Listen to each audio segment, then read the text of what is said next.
ناظرین السلام علیکم۔ اقرا نیوز میں عارف قاسمی آپ کا خیر مقدم کرتا ہے۔ پہلے آج کی ہیڈ لائنز ملاحظہ فرمائیے۔ کیرالہ کا مسلمان صحافی ماں سے آخری ملاقات کرنے کے لیے سپریم کورٹ کی اجازت کا منتظر ہے۔ دہلی کی عدالت نے جامعہ ملیہ اسلامیہ پر پولیس حملے کے خلاف FIR درج کروانے کی درخواست مسترد کر دی۔ چین میں غیر مسلم خواتین کی اجتماعی آبروریزی پر امریکہ اور آسٹریلیا نے گہری تشویش کا اظہار کیا ہے۔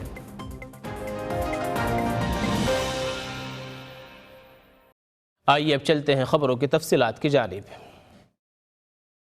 ایک سروے کے مطابق کرونا کے ٹیکے سے متعلق سب سے زیادہ غلط فہمی جنوبی ایشیائی کمیونٹی میں ہے۔ جائزے کے مطابق 40% پاکستانی اور بنگلہ دیشی اور 20% ہندوستانیوں نے کہا ہے کہ شاید وہ کرونا کا ٹیکہ نہ لگوائیں۔ ڈاکٹروں کا خیال ہے کہ اس جھجک کا تعلق غلط افواہوں سے ہو سکتا ہے۔ برطانیہ میں اب تک 10 ملین لوگوں کو کرونا کے ٹیکے لگائے جا چکے ہیں اور حکومت وسط فروری تک 15 ملین لوگوں کو کرونا کے ٹیکے لگانے کا ہدف حاصل کرنا چاہتی ہے۔ جنہیں اس کے لیے ترجیح دی جائے گی ان میں ہوم کیئر میں رہنے والے یا وہاں کام کرنے والے افراد، 80 سال سے زیادہ عمر والے اور ہیلتھ اور سوشل سروس میں فرنٹ لائن پر کام کرنے والے لوگ شامل ہیں۔ دہلی کی ایک عدالت نے دسمبر 2019 میں جامعہ ملیہ اسلامیہ میں داخل ہونے اور طلبہ پر زیادتی کرنے کے خلاف FIR درج کرنے کی جامعہ انتظامیہ کی درخواست مسترد کر دی۔ درخواست میں کہا گیا تھا کہ پولیس نے یونیورسٹی میں داخل ہو کر بے جا طاقت کا استعمال کیا تھا اور یونیورسٹی کی مسجد میں توڑ پھوڑ مچا کر علاقے کے مسلمانوں کے جذبات مجروح کیے تھے۔ دہلی میں مقیم کیرالہ کے صحافی صدیق کپان کو بستر مرگ پر اپنی 90 سالہ بیمار والدہ کا آخری دیدار کرنے کے لیے سپریم کورٹ کی اجازت کا انتظار کرنا پڑ رہا ہے۔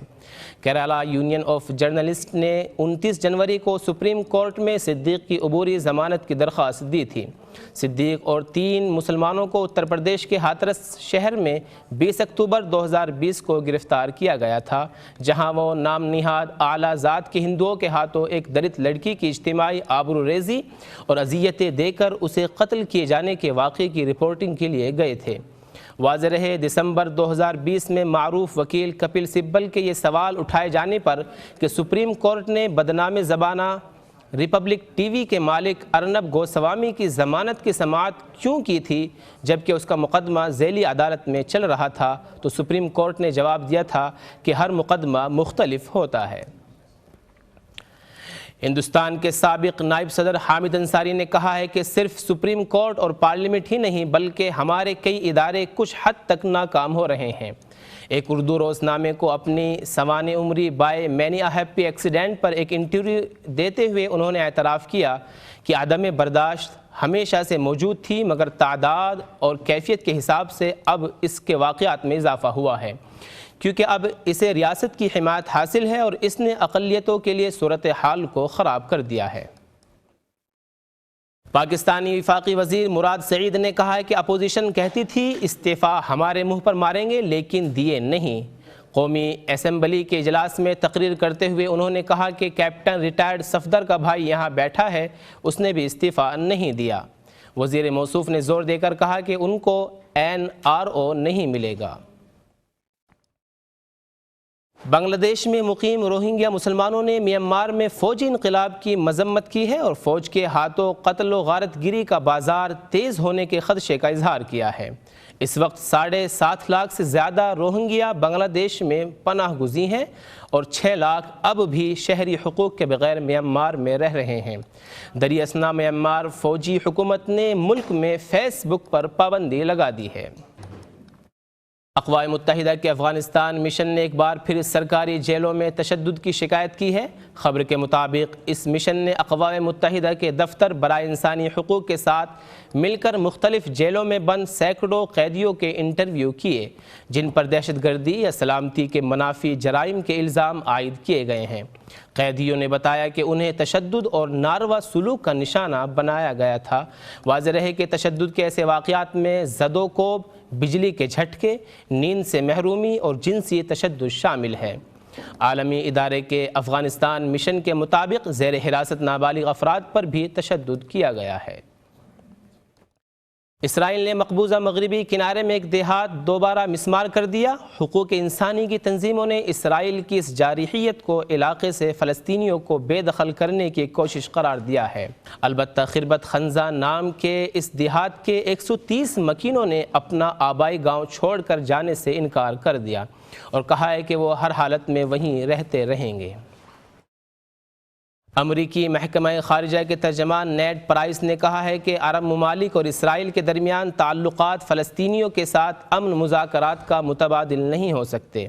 اپنی پہلی پریس کانفرنس میں نیڈ پرائس نے کہا ہے کہ سابقہ انتظامیہ کے تعلقات کو معمول پر لانا ایک اچھا قدم تھا، مگر ہماری ترجیح فلسطینیوں اور اسرائیل کے درمیان امن کا فروغ ہے۔ کینیڈا کی حکومت نے دائیں بازو کے گروپ پراؤڈ بوائز کو باضابطہ طور پر دہشت گرد قرار دے کر اسے القاعدہ، اسلامک اسٹیٹ اور الشباب جیسی تنظیموں کی فہرست میں شامل کر لیا ہے۔ رشین امپیریل موومنٹ اور دی بیس کو بھی پراؤڈ بوائز کے ساتھ دہشت گرد قرار دیا گیا ہے۔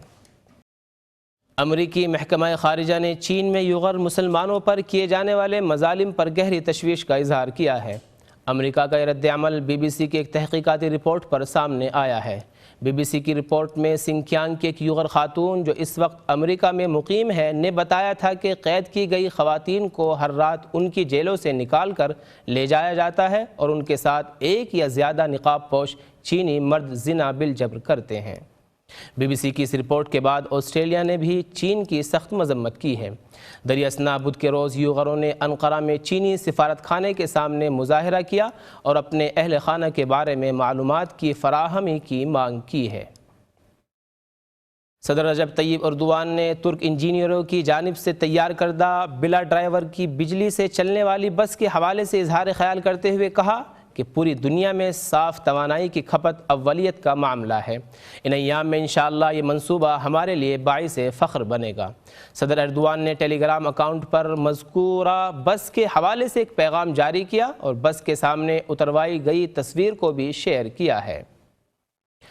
آج کے بلیٹن کی خاص خبریں ایک مرتبہ پھر ملاحظہ فرمائیے۔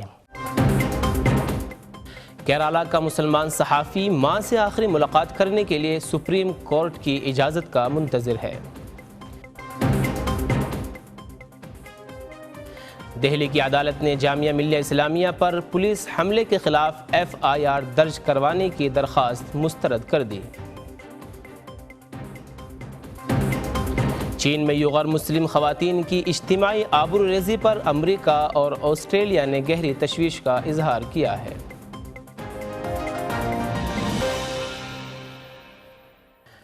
اب خبروں کا وقت ختم ہوا چاہتا ہے، اگلے بلیٹن تک اجازت دیجیے۔ اللہ حافظ۔